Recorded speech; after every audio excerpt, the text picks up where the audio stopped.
Welcome to Longevity in Aging series. My name is Evgeniy Galimov, and today I would like to introduce Dr. Andres Cardenas. Dr. Cardenas is an assistant professor in the Department of Epidemiology and Population Health at Stanford University.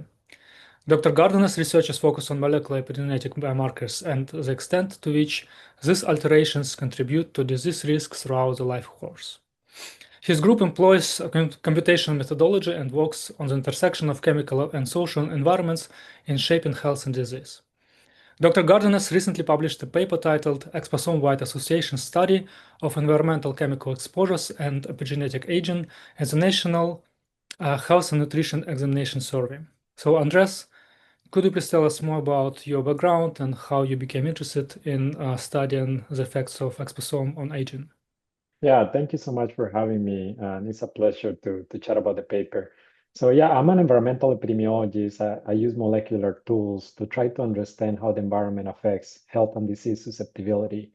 So I've been working in the area of environmental exposures, particularly chemicals that we can measure and how they affect health.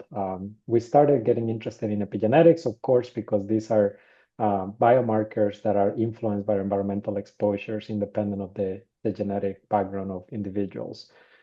So for the longest time, we've been interested in why certain chemicals lead to cancer, why certain chemicals lead to chronic disease. And with the long lag periods from exposure to disease onset, epigenetics is one biomarker that might be able to explain this disease susceptibility. And as you know, these epigenetic clocks have been recently developed within the last decade and really have allowed us to ask questions about what influences the rate of biological aging related to environmental exposure. So that's why we became interested in studying how the environment ages us, and these are modifiable exposures. So that's also very promising to try to alter the course of aging as well. Mm-hmm. And what is the main message of this paper? Yeah, so we looked at multiple over 60 chemical exposures that were very accurately measured in humans. So we call it exposome. Of course, the exposome is a much larger concept, but we're trying to get really close to however many environmental exposures we can measure. And the main message of this paper is that the environment really matters. Some of the effect sizes that we found for lead exposure and cotinine and other biomarkers were quite large. So environmental exposures really matter for aging trajectories. Oftentimes we think about things like nutritional factors, lifestyle factors. A lot of people attribute, aging-related diseases to genetics as well. But the message of this paper is that really some of these environmental chemical exposures that we encounter throughout our lives really matter for how we age and how fast, our disease susceptibility might come to us. Mm-hmm. So you mentioned this word exposome. So, Mhm. like, what it means and why is it important specifically in aging research? Yeah, so this is more of a, hypothetical, goal that we have to try to measure every single thing. The exposome is every single exposure that we encounter. And this encompasses biological, nutritional, psychosocial exposures throughout the entire life. And as you can imagine, this is a moving target. From the moment you are conceived until the moment you die, you are exposed to multiple things, whether that is stress, whether that is chemicals, whether that is different types of food or chemicals in foods and even medications and other things. That is truly the exposome as well. But what we're trying to do here is that we really focus on the chemicals that we can accurately measure in this population. So I think this is very unprecedented. We had the opportunity to really try to look at over 60 individual chemical biomarkers to try to understand how chemical exposure influences biological aging. But yeah, the idea of the exposome is trying to measure every single exposure that we're measured throughout our lifetime and encompasses everything from diet to the places that you live, to the medications that you use, and so on. So it's a very hypothetical concept. Of course, it's almost impossible to do this in an epidemiological or even an experimental study, but we're trying to get at least the chemical composition of the exposome here. Mm-hmm. And what do we currently know about the effect of environmental chemical exposures on aging?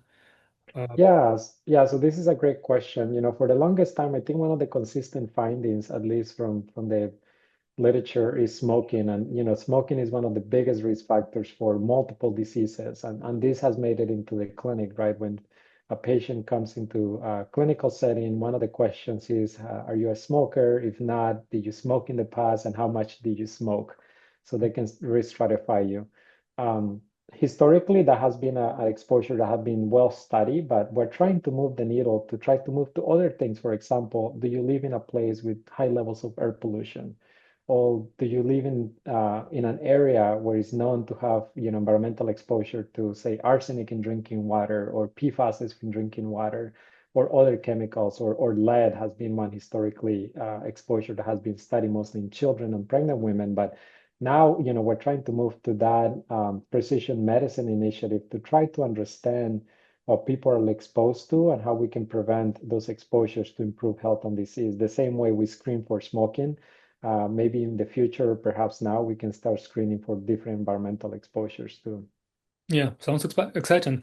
So, Yeah. in my understanding, so genetic factors explain around 40-50% of kind of heritability, right? And of diseases. And then you have these environmental factors where shared factors may be responsible for 10%. And then we have like 40-50% of non-shared of exposures of, I don't know, chemical or Mhm. other type of things. Is it the right estimation? I think it depends on the disease, of course. Complex diseases have a much lower heritability. I think maybe some of the numbers that the percentages of heritability that you're mentioning for specific diseases, some of them have a very strong genetic component, of course. But when we talk about common diseases, things like type 2 diabetes or perhaps obesity or cardiovascular disease, the heritability of those diseases, the proportion that is genetic goes down and the proportion that is environmental goes up. So it's really specific to different diseases. And I would say that for common, or what people say complex Mhm. chronic diseases, are complex because genetics is not able to explain a very good portion of those. I think in reality, and many of us have pursued this hypothesis, is that it's probably an interplay, right? There might be some genetic susceptibility that might be triggered because of lifestyle, diet, or chemical exposure, right? So in reality, I think it's a complex interaction between ancestry or genetic background as well as environmental exposures. Mhm. Great. And so basically, we have quite interesting opportunities to explore. And Yes. what are the chemical groups you were studying in this work? Yeah. Yeah, so we were able to ask questions about over 64 different chemicals, individual chemicals. Some of them were metabolites of different chemical classes. For example, we studied phthalates, which are plasticizers, Mhm. metals, which are elements, chemical elements that were exposed through in diet or drinking water. We looked at certain pesticides, dioxin, PCBs as well. So there were different classes of chemicals that were measured in NHANES that we were able to ask questions about, and we either use blood or urinary biomarkers of these chemical exposures too.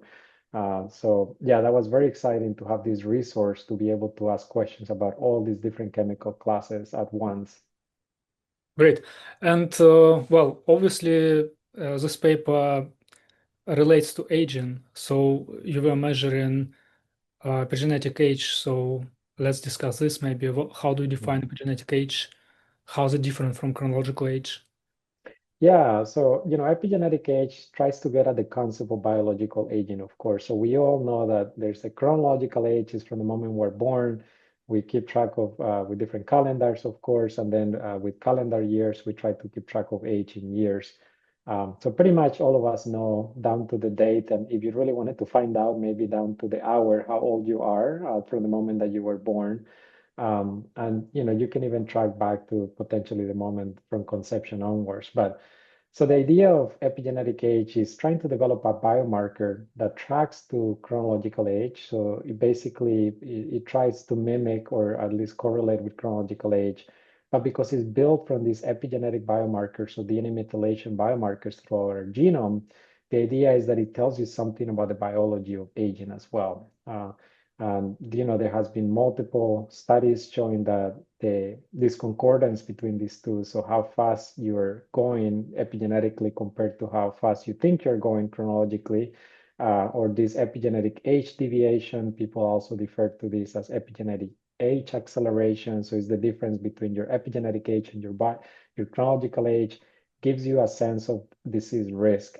So how fast you might be aging biologically, or maybe not. Maybe you're a slow biological ager, and in that case, you might have some protective factors as well. So it's this idea of the difference between your chronological age and your actual biological age can be captured through the epigenome throughout life, and that gives you an idea of disease risk and mortality risk as well. Yeah, very cool. And they're quite precise, actually. And you Mhm. used several types of these clocks. Can you elaborate on that? Oh, multiple types, yeah. So I think, in the field, we have referred to them as first generation clocks. So these clocks were trained to predict chronological age. So they use a mathematical model that uses the epigenome or methylation of different genes to try to predict chronological age. We refer to those as first generation clocks. Second generation clocks, they ask a different question. The second generation clock said, okay, we can build a good biomarker of chronological age. We can predict chronological age reasonably well. But that's not so interesting, right? Because all of us know our age. If you really wanted to find out, I mean, besides some forensic applications, maybe it's not that useful. So the second generation clocks investigators started to realize that what we wanted really to predict is morbidity and mortality and disease onset, right? So the second generation clocks were truly trying to get at different aspects of aging, whether that is mortality, morbidity of different diseases, or even cell division. Then that's a second generation clock that is not so concerned about trying to accurately predict how old you are chronologically, but more trying to predict your risk of mortality, morbidity, or other cellular properties. And then finally, there's this third generation clock, the pace of aging. Some investigators refer to as third generation, but they're really like a speedometer. So they're trying to measure an accelerometer. They're trying to measure your acceleration, how fast you're going. It might be at a point in time, you might be going fast, but are you slowing down in that acceleration, or are you actually speeding up towards even a more accelerating aging? So that answers the question about acceleration at that point in time specifically. So yeah, there's three types of clocks. First generation predict chronological age, second generation predict mortality, morbidity, and these third generation clocks that are trying to get at acceleration. So how fast are you going to get to there? And in terms of acceleration, so what exactly, like how is this acceleration defined? Is it like Mhm. just combination of different biomarkers? Uh, Yeah, so there's I clinical to do resilience, biomarkers. right? Yeah, so exactly. There's different clinical biomarkers, and investigators, Dr. Dan Dolce at Columbia University, pioneered this work. Now there's two different types of kind of acceleration clocks, if you will. But the specific one that we used was trained using different clinical biomarkers from the blood, and then trying to predict those slopes or how fast people were aging based on those biomarkers. And it has been shown to be highly associated with morbidity and mortality as well. So that's one good example where that biomarker doesn't really correlate with age that much. I think the correlation in the main paper that they published, the correlation was about 0.1, 0.2, depending on the cohort that you were looking at. So it's not so much about predicting chronological age, but the biomarker is really good at predicting other things like morbidity and mortality. Yeah, so it's actually quite interesting because you performed correlation analysis for different clocks, and I see indeed this third generation called Dunedin Mhm. Pace PoAm. of aging. Mhm. It's basically not really correlated with chronological age in your study. So Yeah, how do you exactly. And describe this? Does it actually mean that CPGs which predict chronological age are different from those CPG which predict health kind of outcomes and metrics, clinical? Yeah, and that has been shown before that the CPGs of each clock, they tend to be, at least if there's not overlap in how they build the clocks, they tend to be pretty unique. There's not much overlap really. And these are machine learning algorithms or some sort of mathematical model to try to predict whatever outcome, whether it's morbidity, mortality, or chronological age. The same thing with pace of aging is really trying, it was calibrated against these clinical biomarkers. So it's not surprising that the genes are different. because it's not based on biology, it's based on statistical fitting of different models. So to me, that's not surprising. It was interesting that in our sample, because there were 55 plus, in the older age range, the Dunedin pace of aging did not correlate with chronological age. And I think it's because we're at the lower end of that spectrum, right? So if you look at from 20 to 60, you find a pretty weak correlation, but they're correlated. But in the lower end, it seems a little bit uncorrelated. So my hypothesis is that I think at that end of the spectrum of age, there's more variation because you have people that are much faster ages or slower ages, and there has been more time for the environment to have influences on the pace of aging, if you will. Yeah, quite interesting.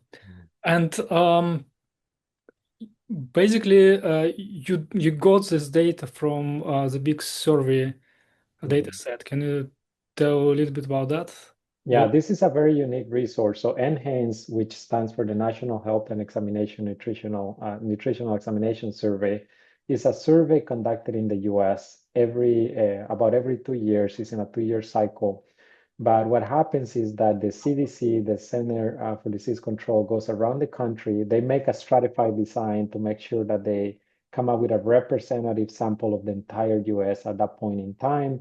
So they're definitely targeting different age groups, different racial and ethnic minorities as well. And they're targeting different areas of the country geographically. So they end up with a cohort of about, a cross-sectional cohort of about 10,000 individuals, where they truly represent the entire US population. It's a representative sample. So this is very unique because every single study you conducted in a region of the country, of course, they might have different exposure profiles. They might be older or younger, depending on that area of the country. But NHANES is truly representative of the entire US at that point in time. So we had that unique opportunity to look at a representative sample of the US population, which is it's very unique to NHANES. There's other surveys that try to get at that, but NHANES truly is able to capture that patient population of the entire US at least. Yeah, it's a unique one. And how do you account for this kind of sampling approach? You Yeah. use a particular type of regression. Yeah, so in the How did you? statistical analysis, yeah, that's right. So for example, they might upsample different populations because they're kind of hard to get. So you might have to drive to the middle of the country or areas that are not very populated to get to a specific population, if you will, geographically speaking, or ethnically or age-wise. So in that case, they might upsample these individuals in the sample, right? So instead of maybe representing truly 3% of the population, they go out of their way, and maybe they in their sample is about 10%. So they upweighted, meaning, or they upsample, so they have a lot of those individuals. But when it comes to trying to get estimates, they downweight the estimate because we know that it's not 10% of the population, it's closer to 3%. So they downweight the individuals, but there's sufficient individuals to try to get estimates. So NHANES is very powerful in that case because, yeah, in the statistical analysis, you have to take into account for the sampling design. So there's a specific survey design considerations that you have to take into place to try to get unbiased estimates, meaning that the estimates that you get are truly representative of associations that you would expect in the entire US population. And as I understand, they provide you with weights, which you then incorporate in your regression analysis to create this Correct. representative population, right? Yes, and there's also a survey design, not just the weight, so you either upweight or downweight your data based on these weights, but there's also strata and sampling units as well that you have to take into account because they literally divide the US into sectors to really try to get a comprehensive assessment of the entire US population. Okay, great. And so you performed this analysis, and what are the most striking associations you found? Yeah, so I think, unsurprisingly, biomarkers of smoking as well as lead exposure were associated with increased epigenetic aging. I said unsurprisingly because, right, we known for a while that these biomarkers are detrimental to health and disease, things like smoking, right? But for example, cadmium was associated with increased epigenetic aging of GrimAge, which is a biomarker of mortality. But that was independent of smoking as well and accelerated this pace of aging clock as well. Serum cotinine, which is also a good biomarker of smoking or cigarette smoke, was also accelerated with these two biomarkers too. So unsurprisingly, I say because we have known for a long time that, of course, smoking is such a big risk factor, but these estimates were independent of smoking. So there's also other potential sources that might be contributing to these to levels of both cadmium and cotinine as well. Yeah, very interesting. But like, why do you think it's we see correlations more with this kind of second generation clocks, which measure Mhm. rather health outcome than biological age? Why we don't see strong associations with first generation, which measures chronological age? What do you think? Yeah, that's a good point. So we did not see as many, the signal was not very consistent or strong among first generation clocks, more so with the second generation. And then again, I go back to the point that first generation clocks are trained to predict chronological age. So they're completely independent of external exposures. They're basically, you're asking the question, can we predict someone's age? And they were, very successful at doing so.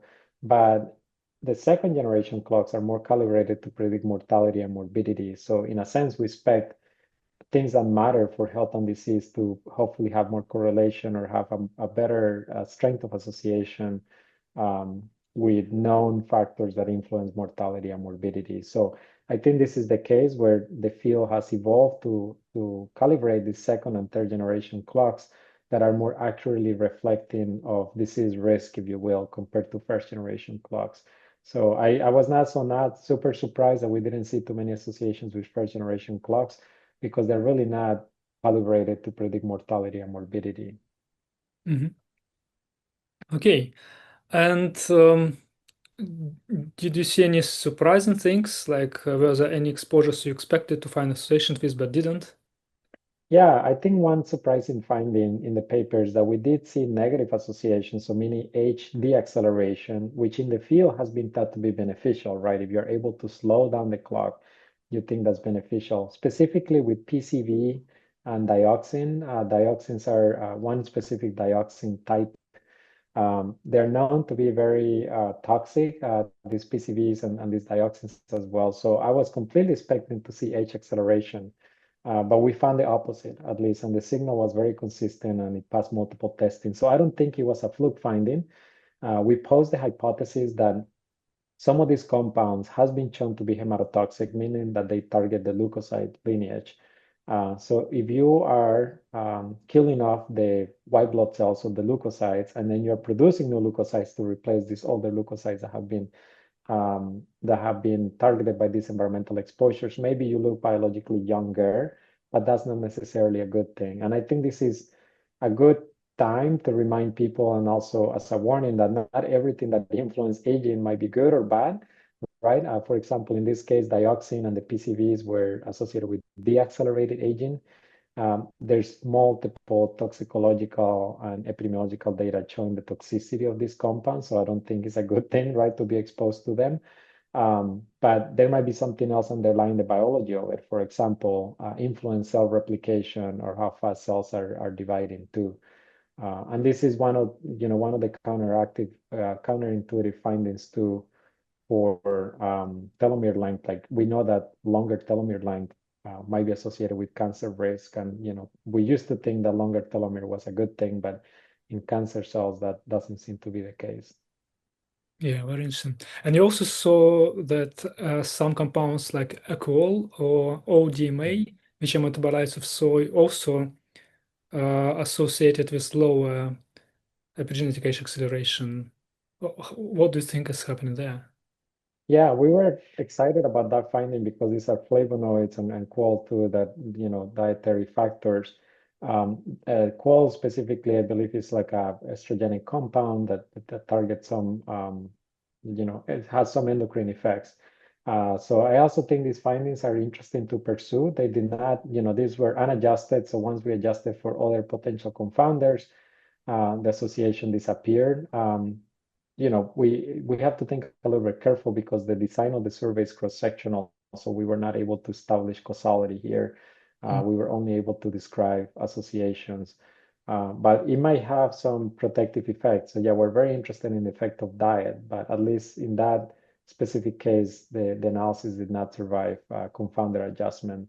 But I do think prospective studies have to really try to understand dietary factors that might influence rates of aging as well. So at least for the flavonoids and the quol, I think it has maybe potentially endocrine effects that might be beneficial, that might track with some of the epidemiological data known at the protective effects of some of these compounds too. Yeah, cool. And like another question, just you did some adjustments for cotinine to account for smoking, right? And you see that there is, even in this adjusted analysis, probably smoking doesn't really fully explain the associations between cadmium and epigenetic age acceleration. So Correct. yeah, what do you think about other sources of cadmium exposure? And Yeah. also, have you So performed any analysis in non-smoking strata? And did you see any associations in this kind of strata for cadmium? yeah, the findings were consistent, at least for our top findings for cadmium, independent of smoking. And I think as you mentioned, there's other sources. For example, we know some vegetables contain higher levels of cadmium. That might have to do with contamination. You know, these plants are very good at capturing some of these elements. So if the soil is contaminated, you might be able to get a good source of cadmium from that. Also, there's also multiple sources from emissions as well. So if you live close to an industrial site that might have high emissions of cadmium, that can be a very important source, even potentially more so than smoking, depending on the exposure levels as well. So there's multiple pathways, and this is the complexity of human exposure. That of course, where smokers are not just smokers, right, or non-smokers are not just non-smokers. They live and interact with in places that have other sources as well. So that was really interesting to us that the signal was independent of smoking. And the point of accounting for smoking is that, cigarette smoke has other compounds as well. Even the combustion compounds produce polycyclic aromatic hydrocarbons, which, are known to be genotoxic or cancer causing as well. So we wanted to make sure that the signal was independent of other compounds as well. Mhm.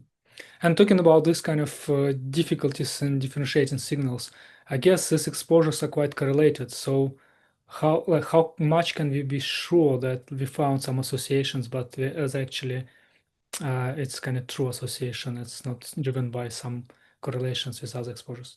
Yeah, and this is the point that, we measure biomarkers in urine and blood, and these are validated, when the CDC performs NHANES, they want to measure things in 10,000 individuals that they are sure they can measure very well, and they do a very good job at having the chemists validate some of their methods. So I think the signals that we saw with the compounds, whether it was urinary or blood compounds, are very accurate. So I think we can have very good confidence that at least the biomarker of that exposure is associated with aging, because the exposure assessment is performed extremely well by the CDC at the NHANES. So I think we can be very confident. The adjustment also, another strength of NHANES is that they have very good covariate and other phenotypic assessments. So, BMI is extremely well calibrated. Things like even they try to get at income in multiple ways and SES in multiple ways, trying to get at just income, also the poverty to income ratio. They also try to get at occupation. So the covariates are extremely well assessed. So that's one important strength of the study. Okay. Great. So another thing I would like to ask is limitations of the study, right? So you mentioned some of them, like you measured epigenetic age only in blood, and I think you listed some confounding factors, which you said are measured very accurately, but there is a chance that maybe not all possible confounders accounted for. So, yeah, what are the limitations? Yeah, I think the biggest thing is that this is cross-sectional. So we measure epigenetic aging at the same time that the chemical exposures were measured. So it's really hard to establish causality, right? So we only say that we observe associations that are correlated, but this is how epidemiology is done, right? Hopefully, prospective studies and even potential intervention studies can try to add to the weight of evidence as to whether the signal that we're seeing is causal, meaning that an exposure will cause acceleration or deceleration one way or another. So that's the biggest limitation. We also only study adults. So the sample that has epigenetic aging in NHANES is only among adults 50 plus. So that's one limitation. The exposures and influence on aging in children or adolescents or midlife might look a little bit different as well. So that's another important limitation too. Mhm. And like, do you find and suggest any practical steps for people who want to decrease their aging, and maybe they can do any changes in their lifestyle? Yeah, I think, as a public health person, if you smoke, try to, of course, quit smoking I know it's a difficult endeavor, but there's resources, right? Limiting your exposure to secondhand smoke as well. If you live with a smoker, or maybe you share a living quarters with a smoker, or you're in places where you're exposed to secondhand tobacco smoke, that's important. Now, with wildfires too, we're seeing increased exposure, even among non-smokers in very high levels, where it's like a very acute exposure period, maybe for a few days, but you're exposed to extremely high levels of air pollution. That's something else to limit your exposure is possible. I live in California, and here we have wildfires, and they're having them in Canada as well. And trying to get air purifiers for your home for those really high exposure periods is a good idea. Also monitor your water quality. Most of us in developed countries have good water quality, but even then, trying to understand what contaminants might be present, what they're monitoring or they're not monitoring is important. And there's also some relatively inexpensive fixes for some contaminants to try to remove that from drinking water. Because, we breathe a lot of air 24/7, and we also drink a lot of water. So I think those are very important routes to try to protect yourself. Mhm. And you also studied, as a co-founder, you included some socioeconomic factors. Like, what is the socioeconomic influence on aging and these exposures? And maybe there are any communities that are more at risk? Yeah, so we're actually looking at this question more in depth because we have to look at things like occupation, income to poverty ratio, just income, education as well. As you can imagine, all of these are highly correlated with one another, right?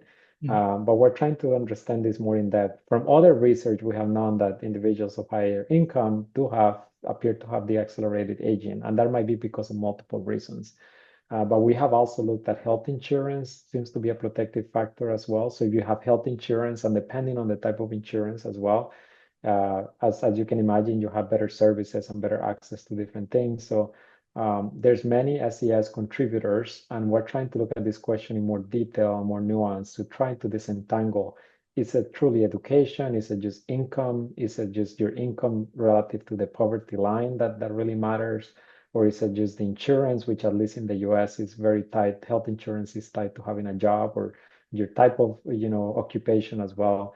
So it is a very complex interplay between all these factors, but we're trying to disentangle them right now. So we're trying to follow up this study in a more in-depth way to try to disentangle what is it about SES that drives some of these biomarkers. Cool. And also, do you think this research could inform some policy making? I don't know, should we do more effort to prevent smoking? Yeah, yeah. For example, for smoking, we have had multiple efforts already, right, to try to reduce smoking. In the US, smoking rates are down. In my state where I live in California, smoking rates are really low, which is great. But in the East Coast, are a little higher. There's parts of the country where are much greater. There's also much greater smoking rates in Europe. So I think this is advancing the science in providing people information. I mean, people have the freedom to do whatever they please, but there also is good to be informed as to what might be happening to to your biology and your own body as well. And yeah, this research, for example, when risk assessment is performed, for example, at the International Agency for Research on Cancer, they take into account these signals from biomarkers to try to understand molecular consequences of environmental exposure. So yeah, I do hope, and I think it is used by regulators in light of other evidence, not by itself, but in light of other evidence to see if it's consistent with molecular markers of either carcinogenesis or endocrine disrupting compounds or other things. Cool. The next question I'd like to ask you, so what do you think about methylation clocks, what drives them? Are they driven by accumulation of damage or like some developmental process? Yeah, no, I think depends on the clock and depends on the developmental time. The question is, it's a deep question. I think many people are working on it, trying to understand what drives them, can we reverse them, and is there sensible periods? From other research that we have performed, we also know that there's prenatal influences, so aging influences from the prenatal period, things like multivitamins, taking developmentally, physiological changes from the maternal side that influence children's aging later down the road. So that's more of a developmental process question. Um, the question that we ask in this paper with environmental exposures, I think it has to do with, of course, external pressures, whether they're stochastic or not. Some of them seem to be pretty targeted, like the smoking signal. Other exposures might be more general, things like generating oxidative stress or causing direct DNA damage. That may be some potential mechanism. So I think it might be a combination of both of them, depending when you ask the question and what type of clock you're asking the question about too. Yeah, but yeah, it seems plausible that exposures like chemicals probably uh, say more about damage accumulation kind of mechanism. Mhm. Right. But you mentioned that many people trying to find some ways to reverse Mhm. epigenetic age acceleration. Well, you discussed that we found some uh, substances which could potentially uh, reverse it. So, do you think it will be achieved in future? I And think it's possible. what will be Yeah. the right approach to find this? Uh, Yeah, I think it's possible. In human data or epidemiological studies, randomized controlled trials are the gold standard where you have a placebo and then you have the treatment arm. The problem with this is that, of course, for aging, that was the challenge for the longest time. You could do an intervention, but then you have to wait 20, 30 years for people to either develop disease or die or not. And it's just too long and not feasible to do, right? Follow people throughout time and there's other influences. So the biomarkers provide a really nice, these aging clocks provide a really nice biomarker to try to get at that question within maybe 1 to 2 years. You do an intervention and then you see what happens. And there's some examples out there already of intervention studies that have seemed to be slowing down the clock. So I think it is possible. However, I do want to warn that I don't think we should use the epigenetic aging clock as a beacon for like this is what we need to do. We need to just either slow it down or speed it up. But instead, I think it's one of the markers that we can use in conjunction with other things, right? We have known about different markers of health and disease, things like blood pressure, heart rate variability, obesity that track really well with mortality and morbidity. So along with those, more clinically used markers, we can also use these biomarkers to try to get maybe at a more immediate answer, if you will. mhm. And also, you performed this thing called XVAS, which Mhm. is some kind of inspired probably by GVAS. Can you Yeah. explain this approach more? Yeah, so the idea of the exposome-wide association studies to look again is more of a idealistic idea to try to get at the entire exposome is not feasible. I think here we have the good opportunity to look at over 60 chemicals altogether.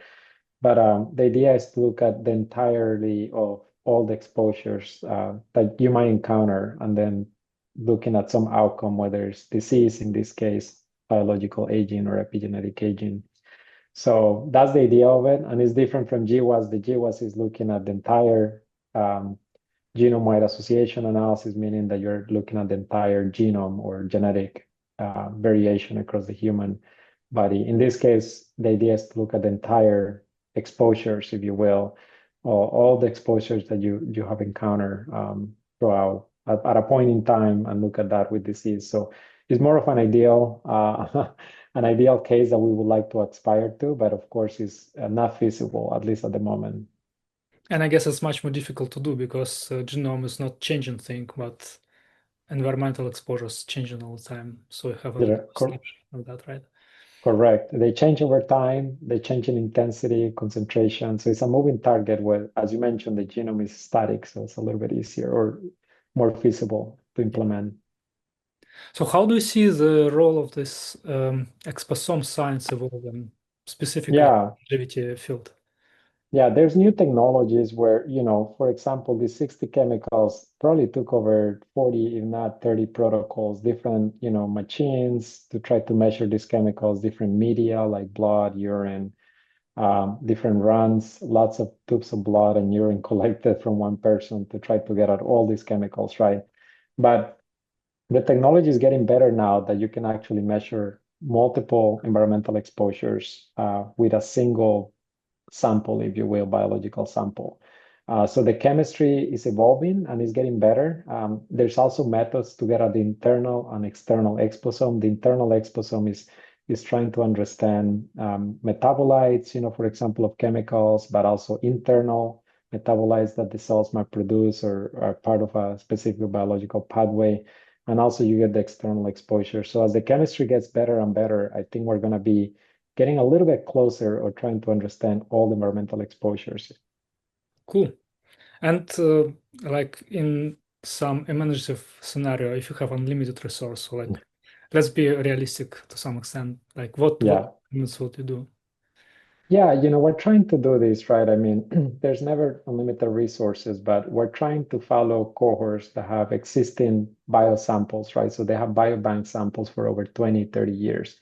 So instead of trying to design a study to follow people over 20, 30 years where, I might be much older or maybe I won't even be here, maybe not feasible.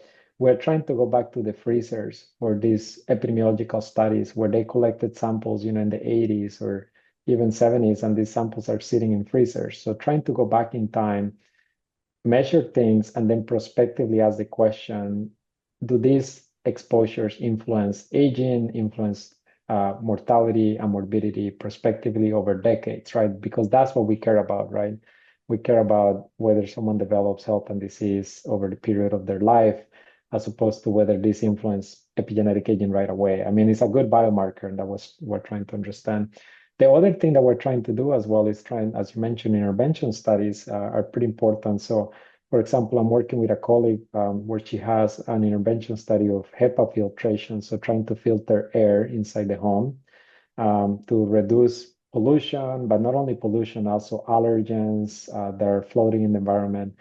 And hypothetically, this should improve things like lung function, but also does it improve biological aging, because you're reducing inflammation and other things. That's very tractable that we can do those intervention studies, reducing exposure and trying to see what happens as well. So I think two things, long follow-up periods for cohorts, and we can do that by going back to the freezers. And the second option is to do randomized trials to try to get a causal evidence, and we're trying to get at those as well. Sounds very exciting, and Mhm. looking forward for your next papers. And thank you very Yeah. much for attending the podcast. And Yeah, thank you so much. And it's a pleasure chatting with you. Thanks. bye.